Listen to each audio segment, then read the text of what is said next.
तो क्या हाल है दोस्तों, कैसे हो सब लोग? होपफुली सब लोग ठीक हो गए। और आज हम बात करने वाले हैं welcome to the outcast restaurant के एपिसोड नंबर 5 के बारे में। तो बिना वक्त गवाए बढ़ेंगे हम सीधा इसकी वीडियो में। एपिसोड के स्टार्ट में देखने को मिलता है कीटी जो होती है वो वापस आ रही होती है, मुंह लटका हुआ होता है। बाकी दो लोग जो होते हैं वो बात कर रहे होते हैं कि इनके कैप्टन का मूड जो है वो खराब है। सामने से आ जाता है बिगो और उन्होंने कहता है तुम दोनों कर क्या रहे हो, आखिर यहाँ जाओ या अपना काम करो जाके। और वो पूछता है कीटी से आखिर तू कहाँ गई थी। तो फिर से डेनिस से मिलने गई थी ना, तो कहती है हाँ बिल्कुल मैं उससे मिलने गई थी। और वो याद करने लगती है कि वहाँ पे कितना ज़्यादा मज़ा आया था, कितनी डिलीशियस कुकिंग थी। उसको वापस इनवाइट करना चाह रही थी, लेकिन डेनिस जो होता है वो कहता है नहीं, मैं एडवेंचर नहीं हूँ, मैं सिर्फ और सिर्फ एक शेफ हूँ, उसके अलावा कुछ नहीं। और वो बताने लगती है किस तरह से जो सिल्वर विंग पार्टी है वो खत्म हो जाएगी अगर डेनिस वापस नहीं आया, क्योंकि डेनिस जो था वो चीज़ों को संभाल के एक साथ जोड़ के रखता था। लेकिन डेनिस जो होता है टोटली मना कर देता है। इधर वीगो से केटी बोलती है कि इसको वापस बुला लेना चाहिए। वीगो साफ इनकार करता है और कहता है नहीं, उसकी हमें कोई ज़रूरत नहीं है।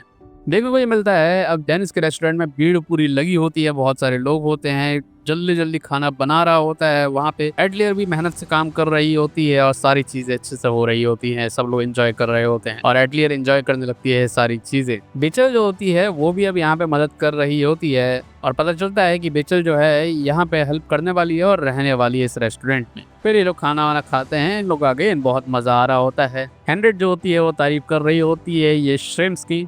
और उसके बाद अगेन डेनिस बोलता है कि तूने पैसे नहीं दिए तो एक फ्री लोडर है यहाँ पे। और सारे लोग इस सुन के शॉक होते हैं, इसने अभी तक पैसे नहीं दिए हैं। हेनरिट जो होती है वो कहती है जैसे स्टेबल जॉब मिल जाएगी मैं जरूर पे करूंगी। बहुत सारे और नए कस्टमर आने लगते हैं जिन पे ध्यान देने लगती है एटलियर। काम करते करते डेनिस से अचानक जो होता है बर्तन छूट जाता है और वो विविया को कहता है विविया तू मेरे को बाद में मिलना, मेरे को तेरे से एडवाइस। हेनरिट जो होती है वो कहती है कि मैं भी आऊँ क्या, तो कहती है नहीं तेरी जरूरत नहीं है, विविया काफी है। हेनरिट नहाने धोने में लगी होती है और वो पब्लिक बाथरूम यूज़ कर रही होती है, ठंडा पानी इस्तेमाल कर रही होती है क्योंकि उसके पास पैसे नहीं होते हैं कि वो प्राइवेट कुछ यूज़ कर सके। और वो सोच रही होती है कि वो पैसे नहीं पे कर रही है, मे बी ऐसा हो सकता है कि उसे रेस्टोरेंट से बैन कर दिया जाए हमेशा के लिए। लेकिन वहाँ कहानी कुछ और होती है। डेनिस को ऐसा लग रहा होता है कि एटलियर का कोई बॉयफ्रेंड बन गया है, वो एक लड़के के साथ घूमती हुई नजर आई है। हालांकि बीविया को यकीन नहीं होता है, लेकिन वो कहता है कि उसने देखा है उसके साथ और कई दिन देखा है। वो रोज एक टाइम पे वो यहाँ से निकल जाती है और वो उसी लड़के के साथ मिलती है, उसके साथ घूमती है और ये मदद चाहता है बीविया से। विविया कहता है कि क्यों ना हम उससे डायरेक्ट पूछ रहे हैं, तो कहता है नहीं मैं कैसे पूछ सकता हूँ। विविया उससे ये भी कहता है वो दोस्त हो सकते हैं, तो ये कहता है नहीं नहीं ऐसा नहीं होगा। और ये कहता है पता नहीं क्या इंटेंशन होगा उसको मेरी प्यारी से एटलियर के साथ, मैं उसका गार्जियन हूँ, मैं ऐसा नहीं होने दे सकता हूँ। उसको चिंता हो रही होती है। हालांकि ये सारे मूवमेंट बहुत फनी बने हुए होते हैं। इतने में एटलियर जो होती है वो आ जाती है, जिसको देख के चौंक जाता है अचानक ही और डेनिस डिमला जाता है। बीविया किसी तरह संभालता है और कहता है कि मैं बस डेनिस से जानना चाहता था कि कुकिंग किस तरह से की जाती है। एडलियर जो होती है वो भी कहती है मैं भी सीखना चाहती हूँ कुकिंग। डेनिस जो होता है कहता है बिल्कुल बिल्कुल जाओ हाथ धो, मैं सिखाता हूँ ना तुम्हें। उसके बाद वो प्याज काटना सिखा रहा होता है जिसमें एडलियर की आंखों में आंसू आते हैं। तो डेनिस उसको एक अलग तरीका सिखाता है जिसको उसको आंसू ना आए। उधर बीविया को भी आंसू आ रहे होते हैं, उसको इग्नोर मार देता है और कहता है ये तू ठीक कर रहा है, काट काट काट। एडलियर जिस तरह से भी काम कर रही होती है डेनिस उस पर पूरी तरह से ध्यान दे रहा होता है कि वो हर्ट ना करे, वो अच्छे से कर रही है कि नहीं कर रही है, सारा ध्यान देता है। बीविया जैसे ही बोलता है वो कहता है नहीं तू बहुत बढ़िया कर रहा है, तू कर कर अपने हिसाब से। और बीविया कहता है ये साफ मुझे दिख रहा है कि तू भाई पक्षपात कर रहा है यहाँ पे। और फिर डेनिस को याद आने लगता है जब वो बचपन में था तो चीज़ें बनाना सीख रहा था, काटना पीटना सीख रहा था। उसकी जो मास्टर थी उसके साथ रहा करती थी और वो मदद करती थी इसको हर चीज़ सीखने में। फिर वो एटलियर को धीरे धीरे चीज़ें सिखा रहा होता है, अंडे कैसे फोड़ने चाहिए, चीज़ें कैसी बनानी चाहिए और सारी चीज़ें देखने को ही मिलता है। एटलियर की डिश जो होती है वो तैयार हो जाती है और बीविया की भी।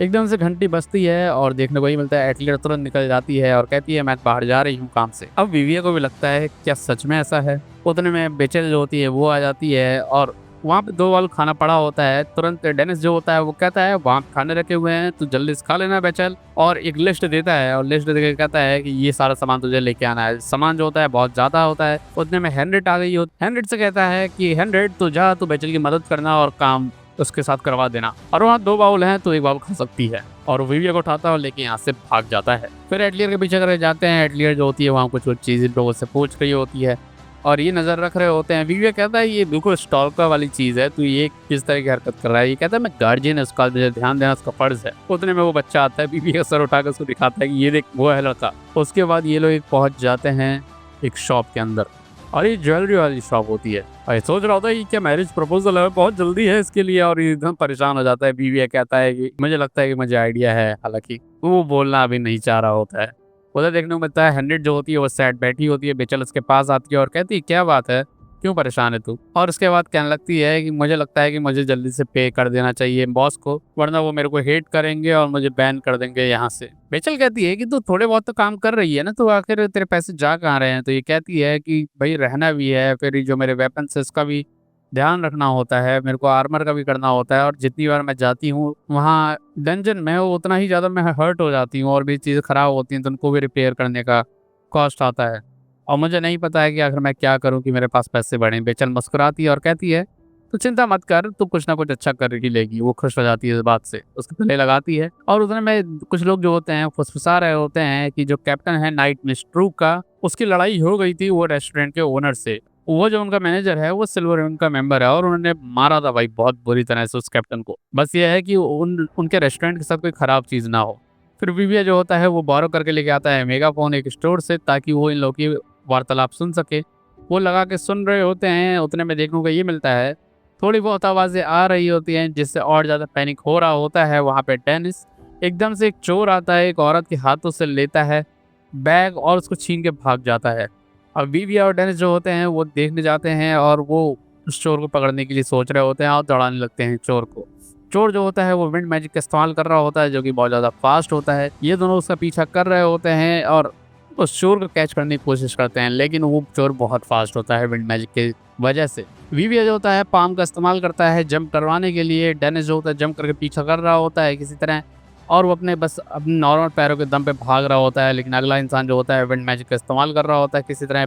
पीछे पीछे भाग तो रहे होते हैं लेकिन कैच नहीं कर पाते हैं। बहुत सारे पाम मैजिक का इस्तेमाल करता है जंप करने के लिए। वहाँ पे विविया और डेनिस जो होता है किसी तरह से पीछा करके रोक रहा होता है। जैसे ही करीब पहुंचते हैं अगेन विंड मैजिक आता है और इनको पीछे ढकेल देते हैं। तो वो आदमी तेजी से भाग रहा होता है, देखने को ये मिलता है।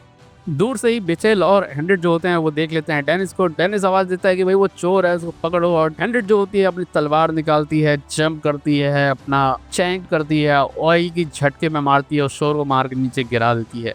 और जब नीचे गिरा कर पकड़ लेती है, डेनिस पहुंचता है, अप्रिशिएट करता है वहाँ पे हंड्रेड को, उसके सर पे हाथ रखता है और कहता है तूने अच्छा काम किया, जिस पे खुश हो जाती है बहुत ज्यादा वो। फिर ये लोग वापस आ जाते हैं रेस्टोरेंट में और हंड्रेड और बेचल को ही बताते हैं कि ऐसा लगता है डेनिस को कि उसका कोई बॉयफ्रेंड है, हालांकि इन लोगों ने कुछ नोटिस नहीं किया होता है। फिर ये लोग हंड्रेड से भी पूछते हैं भाई क्या बात है, तू भी सैड लग रही है, कोई दिक्कत है तो क्या।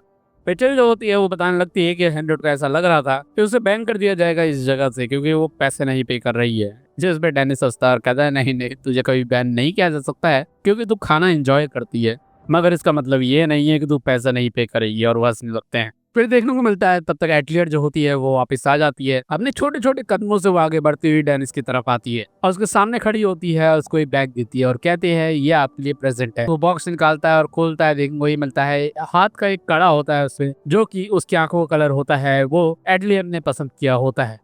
एडलियर ने अपने पैसे बचाए होते हैं जो भी उसको सैलरी मिलती है, और वो गिफ्ट लेके आई होती है डेनिस के लिए। तो वो जो बच्चा होता है वो ज्वेलरी शॉप वाला होता है, इसीलिए वो उसकी मदद मांग रही होती है। और इन लोगों को इस चीज का रॉन्ग आइडिया लग रहा होता है और हैंड्रेड जैसे ही बोलती है पीछे से कि हाँ डेनिस को लग रहा था कि वो तेरा बॉयफ्रेंड है, और डेनिस बोलता है हैंड्रेड तू बैन है यहाँ से। हंड्रेड कहती है बॉस ऐसा मत करिए, मैं आपके लिए प्रेजेंट लेके आऊंगी ना। तो विविया बोलता है पहले भाई पैसे तो चुका ले, प्रेजेंट बात नहीं देना उसे। जिसके बाद वो कहती है आप प्लीज इसको ट्राई करिए ना। वो हाथ में पहनता है और वो कहती है ये अच्छा लग रहा है आप, और वो कहती है नाइस, घर मुस्कुराती है और वो प्रोटेक्टेड फील कर रही होती है डेनिस के पास। और फिर देखने को मिलता है जो वो सिल्वर विंग का लीडर होता है वो किसी आदमी के सामने पहुंचता है और बहुत ही बड़ा घर होता है उसका, और उसी के साथ खत्म हो जाता है ये वाला एपिसोड। तो बात कीजिए कैसा था ये एपिसोड यार। एपिसोड जो था काफी ज्यादा सही था। आप लोग बताना यार आप लोगों को ये एपिसोड कैसा लगा। अगर वीडियो पसंद आई तो वीडियो को लाइक करेंगे, चैनल को हमारे सब्सक्राइब करेंगे। मिलेंगे हम अगली वीडियो में, तो अगले बाय बाय, सायोनारा, जय श्री राम।